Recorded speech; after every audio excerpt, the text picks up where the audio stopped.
말씀의 제목은요, 인생이 찬송하였느니라. 인생이 찬송하였느니라. 여러분 주위를 보십시오. 여러분 주위에 오늘 이분들이 경쟁자입니까? 아니면 동역자입니까? 솔직히 오늘 동역자입니까? 경쟁자입니까? 오늘은요 경쟁자가 아니에요. 그렇죠? 여러분의 찬송을 통해 하나님께 영광 돌리는 동역자입니다. 그 생각 잊지 마시고 저 팀보다 꼭 잘해야 된다가 아니라 찬양을 받으시는 분은 우리가 아니라 하나님이십니다. 그래서 믿지 않는 사람들은 인생의 목적이 무엇입니까? 노세 노세 젊어서 노세. 잘 먹고 잘 입고 잘 살고. 근데 우리 믿는 사람들은 여러 가지 인생의 목적 중에 하나가 성경이 말하는 것처럼 찬송하는 것임은 우린 분명하다는 것입니다. 이 찬송이란 것은 가장 쉬운 방법입니다. 가장 쉬운 방법. 입에서 가요가 나오느냐, 아니면 입에서 찬송이 나오느냐, 아니면 입에서 우리가 더러운 말이 나오느냐, 아니면 입에서 하나님을 찬양하는 고백이 나오느냐. 이것은 같은 입이지만 이것이 우리에게 나올 때가 다르다는 사실이죠. 우리 안에 참된 믿음이 있다면, 우리 안에 하나님께서 주신 거룩한 믿음이 있다면 여러분의 입에서 찬송이 나오시고 감사가 나올 수 있는 우리들의 삶이 되시기를 간절히 바라겠습니다. 그래서 마귀가 하는 가장 중요한 일 중에 하나는 우리의 찬송을 막아버리고 우리의 감사를 끊는 것이 마귀의 일입니다.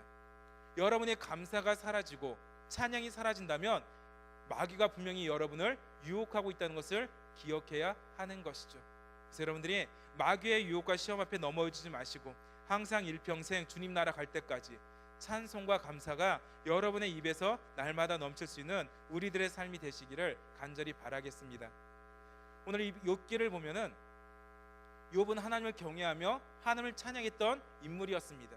얼마나 하나님을 잘 섬겼는지 성경은 그가 동방의 의인이었고 동방의 부자라고 말하고 있습니다. 가장 많은 물질을 소유했으면서 가장 하나님을 잘 섬기는 사람이었습니다. 하나님을 잘 섬겼던, 자녀가 10명이었고 많은 가축들이 있었고 남들과 비교할 수 없는 수없이 많은 물질이 있었습니다. 그럼에도 그의 중심은 항상 하나님이었다는 것을 성경은 말씀해 주고 있는 것이죠. 하루는 사단이 와서 하나님께 말합니다. 하나님, 욥에게 이렇게 복을 주시니까 욥이 하나님을 사랑하고 경외하는 것 아닙니까? 만약에 주셨던 것을 한번 뺏어 보십시오. 그러면 욥이 분명히 하나님께 원망하고 하나님께 불평할 겁니다. 그때 하나님이 뭐라고 하셨습니까? 아니다.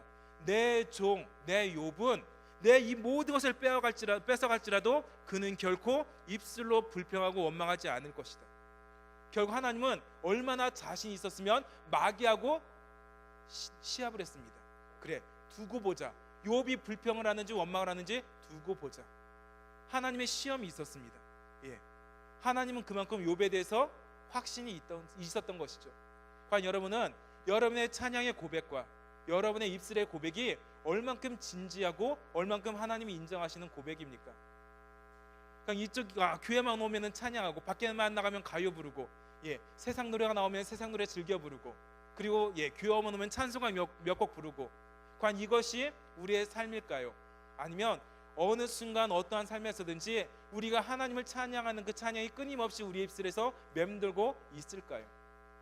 하나님이 자신 있게 내 종, 내 사람, 이 사람은 어떠한 순간에서든지 어떠한 상황에서든지 나를 찬양하는 찬양만 부를 사람이다 라고 과연 하나님이 얼만큼 확신하고 계실까요? 하나님은 여러분에게 얼만큼 그런 확신을 갖고 계시겠습니까? 내가 주었던 건 모든 것 뺏을지라도 이 사람은 불평하지 않고 원망하지 않고 끝까지 나를 찬양할 사람이다, 나를 경외할 사람이다. 과연 하나님은 얼만큼 여러분에게 확신을 가지고 말씀하실 수 있으실까요? 오늘 우리 이렇게 찬송 경연대로 모였지만 이 경연대회는요 대회는 아닙니다. 솔직히 뭡니까? 하나님을 찬양하는, 누가 아름답게 하나님을 찬양하는지, 누가 더 고귀하게 하나님을 찬양하는지, 어디가 조금 더 하나 돼서 하나님을 찬양하는지, 그것을 우리는 바라보고 함께 동역하는 자리입니다. 그래서 상을 받든지 못 받든지, 1등을 하든지 꼴찌를 하든지 우리에게는 등수가 중요하지만 하나님은 우리의 중심을 보고 계시다는 사실입니다. 그래서 여러분 1등 했다고 교만해지지 마시고요.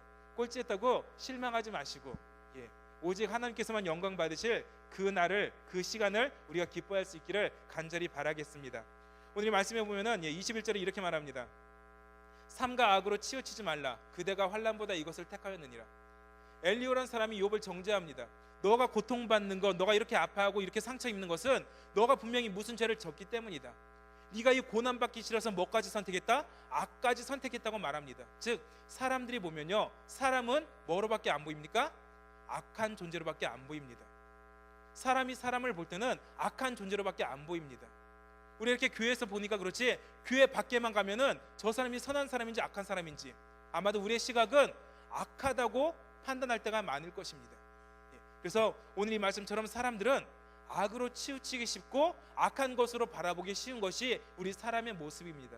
왜냐하면 우리 안에 죄성이 있고 우리 모두가 죄로 인해서 전적 타락을 경험했기 때문에 우리는 악을 떼어놓을 수 없는 그런 상황이라는 것이죠. 그러나 그런 악한 상황 속에서도 22절 23절에 이렇게 말합니다. 하나님은 그의 권능으로 높이 계시나니 누가 그같이 교훈을 베풀고 누가 그를 위하여 그의 길을 정하고 누가 말하기를 주께서 불의를 행하셨나이다 할 수 있으랴. 하나님을 평가할 수 있습니까? 없습니까? 없습니다. 하나님이 하신 그 일, 하나님이 하신 그 놀라운 권능들은 인간이 결코 평가할 수 없다는 것입니다. 사람이 사람을 평가할 때는 악하게 평가할 수 있고 선하게 평가할 수 있지만 하나님을 평가할 수는 없다는 것이죠. 그 하나님은 우리가 옳고 그름을 평가하는 분이 아니라 24절에 말하는 것처럼 인생이 그의 일을 찬송하였느니라. 어떠한 사람이 보든지 우리는 하나님을 찬송할 수밖에 없는, 그래서 그대는 하나님께서 하신 일을 기억하고 높이라. 잊지 말라. 인생이 그의 일을 찬송하였느니라. 여러분이 살아온 모든 날이 찬송의 고백이 되시기를 간절히 바라겠습니다. 여러분 앞으로 살아갈 모든 날이 이 찬송의 고백이 되시기를 간절히 바라겠습니다. 그래서 인생이 그의 일을 찬송하였느니라.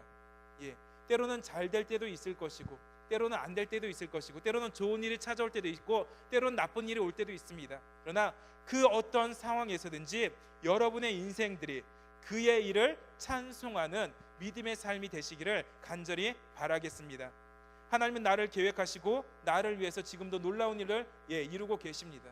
우리가 그것을 알고 있다면 이제 우리 입술에서는 불평, 원망, 짜증, 시기는 모두 내려놓으시고 오직 하나님께서 영광 받으실 만한 아름다운 찬송의 고백으로 우리 하나님께 날마다 한 걸음 한 걸음 나아갈 수 있는 저와 여러분들의 삶이 되시기를 다시 한번 간절히 바라겠습니다. 우리 기도하겠습니다.